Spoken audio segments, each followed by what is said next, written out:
Hello दोस्तों, स्वागत है आपका आपके अपने यूट्यूब चैनल यूपी एक्सीलेंस में। उत्तर प्रदेश बोर्ड यानी यूपी बोर्ड 2026 की परीक्षाएं 18 फरवरी से स्टार्ट है। मैं आपको एक बात बता देना चाहता हूं कि इंग्लिश के पेपर में आपसे 3 नंबर की पोएम पूछी जाती है। क्लास 10th वाले बच्चों के लिए है 3 नंबर की। और हमें ये 3 मार्क्स प्रॉपर पूरे पूरे नहीं मिल पाते। सब लोगों को एग्जामिनर 2.5 2.5 मार्क्स या 2 मार्क्स दे करके बच जाता है। क्या ऐसा करें जिससे हमें पूरे में पूरे मार्क्स मिले? लिखने का तरीका क्या होगा उसे देखेंगे। मैं आपको यहाँ पर बता देना चाहता हूँ कि अगर आपने हमारे चैनल यूपी एक्सीलेंस अब तक सब्सक्राइब नहीं किया तो उसे सब्सक्राइब कर लीजिए, बेल आइकन दबा लीजिए और अपने दोस्तों के साथ ज़्यादा से ज़्यादा शेयर करिए। चलिए बात करते हैं कि पोएम लिखने का तरीका क्या होगा। देखिए, पोएम लिखने के तरीके में हम सबसे पहले क्या करते हैं, सबसे पहले पोएम का नाम लिखेंगे ऊपर, पोएम का नाम। और पोएम का नाम लिखने के बाद पोएम का नाम लिख दिया डस्ट ऑफ स्नो।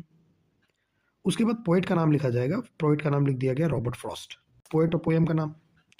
अब उसके बाद एक चीज़ देखिए कि ये लाइंस प्रॉपर अलाइन है, सारी एक के नीचे एक लाइन लिखी गई है और सेंटर को टारगेट किया गया है, बीच में लिखा गया है। तो आप अपनी पोएम को कुछ ऐसी प्रकार से लिखेंगे कि बीचों बीच लिखी जाए।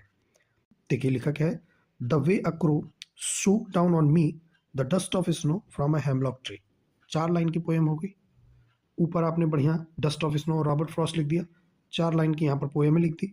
अब इतना अगर कर दिया है तो ये मान के चलिए आपको 2.5 2 या 2.5 नंबर मिल सकते हैं आराम से।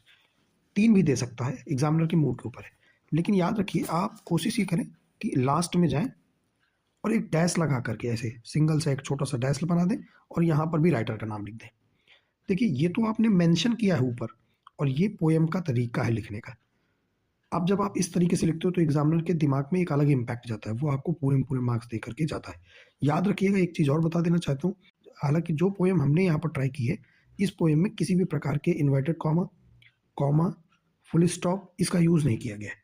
आप जो भी पोएम लिख रहे हैं उस पोएम में अगर फुल स्टॉप है, कॉमा है या कुछ भी है तो उसको लगाना बहुत ज़रूरी है।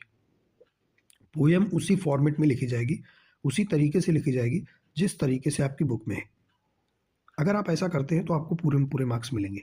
इंपॉर्टेंट सेंट्रल आइडिया को लेकर के मैंने एक वीडियो बना दिया है क्लास 10th के लिए। अगर सेंट्रल आइडिया आपके पास लिखे हुए नहीं है या सेंट्रल आइडिया कैसे लिखना है वो नहीं पता है तो उसका तरीका मैंने ऑलरेडी बता दिया है, आप वहाँ जा कर के भी देख सकते हैं। चलिए मिलते हैं किसी नए वीडियो में किसी नई जानकारी के साथ, तब तक के लिए जय हिंद। मैं चाहूँगा कि इसे आप अपने दोस्तों के साथ ज़्यादा से ज़्यादा शेयर करें।